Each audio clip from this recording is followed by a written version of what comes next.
After the cerebrum, we find this cerebellum, which is an important, we also call this as a small brain. This is an important part of the brain which helps in locomotion and in muscular activities and of course in fine motor activities.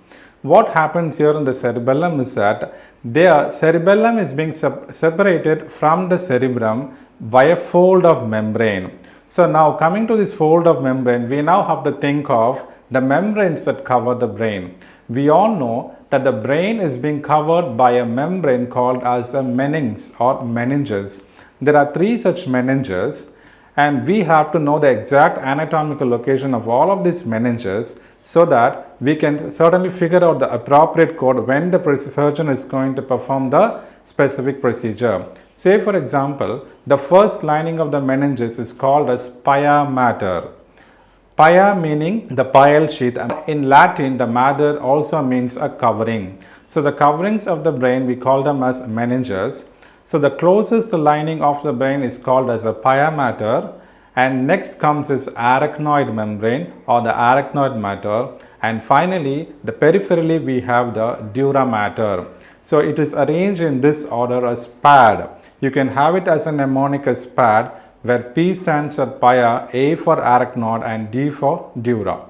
So what happens is, through these membranes, the blood vessels in the cavernous sinuses leave and the CSF circulation also takes place in the subarachnoid space. That is the importance of having the subarachnoid space. If you look at the diagram over here, the space that is on top of this dura, we call that as the epidural space or the extradural space. And space that is beneath the arachnoid is a subarachnoid space, which is an important pathway for the conduction of the CSF.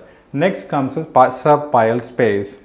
Normally what happens is, there is no anatomic space between the duramater and the arachnoid membrane, meaning there is no such anatomical space, it is a pathological space. That means when the patient has undergone some kind of an injury, as a consequence of that injury, if a hematoma or a blood clot develops, at that time we can see this subdural space. So the subdural space is a pathological space.